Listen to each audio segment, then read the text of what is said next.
un par tādām varbūt nedaudz nepareizajām rīcībām un kā cilvēks strādā.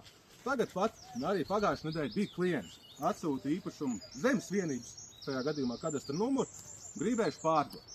Es viņam pirmajā sarunā tā nedaudz visu apstāstu, klientam nebija baigi daudz laika tur runāt, beidzam sarunu. Es jau iepazīstos apmēram to īpašumu un tā. Zvan šis klients un viņš saka, klausieties, jūs esat starpnieks vai darījuma vadītājs, es tomēr iešu otru ceļu. Es tā, kāds tad ir tas otrs ceļš? Es pats pārdošu. Un diezgan bieži šādu atbildi dzirdam, jo cilvēkiem tiešām ir tas priekšstats un tas viedoklis, ka tiešām meža īpašumu tīri teorētiski, ja viss ir zināms, pārdot vajag vienkārši, nenormāli vienkārši. Ja? Bet es jums saku, paga, pats pārdosiet. Es saku, kāds tad jums ir plāns? Piedāvāšu vairākiem uzņēmumiem un sāk man saukt piemērus, kaut kādus 3 nosauc. Tas, protams, visam noteikti ir skaidrs. Tās ir reklāmas apmaksātākās zvana centri, kas jums visiem metās priekšā. Tie ir lielie uzņēmumi, kas vienkārši sabiedrībā ir zinām, tāpēc, ka viņi ir lieli un viņi jau sen eksistē un tā tālāk. Ja? Viņš man nosauc 2 uzņēmumus. Es saku, klausies, es jau saknē redzu pirmo problēmu. Ko jūs darīsiet, ja jums šie uzņēmumi piedāvās sekojošus piedāvājumus? Jo es zināju, ka viens uzņēmums piedāvās iegādāties īpašumu par ļoti labu cenu, jo viņš dod ļoti labas cenas, ja viņam īpašums interesē. Un otrs piedāvātais 100% būs tāds, kurš piedāvās dalīto līgumu, ja iegādāties īpašumu par, tā teikt, vienu cenu un iegādāties cirsumu vai bioloģisko aktīvu par otru cenu. Un es jums saku, es jau tagad zinu, jūs aizsūtīsiet, jums viens piedāvās to, ja jūs gribat to cirsumu pārdot, tad jau jums startā nav tam jēgas sūtīt. Šis tā, kāpēc, lai būtu 2 piedāvājumi? Es tā, kā? Kapitāla pieauguma nodoklis. Es tā, vai tad tas uz manīm attiecās? Jo man taču viņš ir īpašumā 5 gadus. Un tas jau principā jau otrais sarkanais karoks. Cilvēks jau pat neapzinās, kāda ir nodokļi viņam jāmaksā.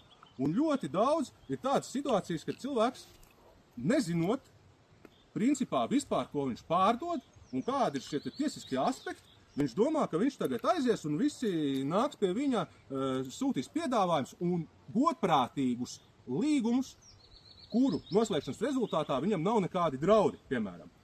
Jo man ir bijusi arī situācija darījumos, ko mēs vadam. Piemēram, situācija, es zinu, es runāju ar klientu, arī pirmais jautājums vienmēr, bez visām, cik ilgi pārdod un visu pārējo. Viens no jautājumiem arī cirsums gadījumā, vai kad cirsums tiek pārdot atsevišķi, kādi jums ir bijuši darījumi pēdējā gada laikā, vai ne? Un man konkrēti piemērs, ja klientam bija darījums šī gada februārī par 30 000, kas ir, uz ko attiecās iedzīvotāju ienākumu nodoklis. Un tagad plānojās vēl viens darījums uz 40 000. Tas nozīmē, ka kopējā darījuma summa pārskatu periodā pārsniedz 50 000, kas ir šis slieksnis, kad jāreģistrējās kā PVN maksātājiem. Ja?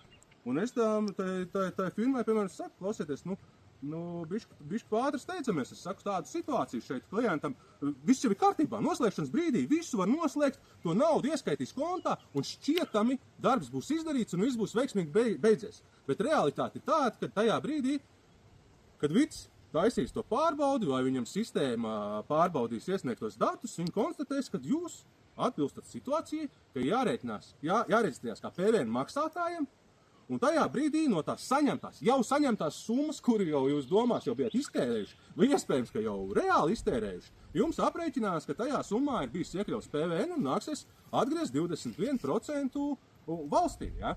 Un tā kā jūs nekad nevarat paļauties, it kā visi uzņēmumi ir gatavi no juridiskās puses jums izdarīt visu tā, kad jums liksies, ka jums nekas jau jādara.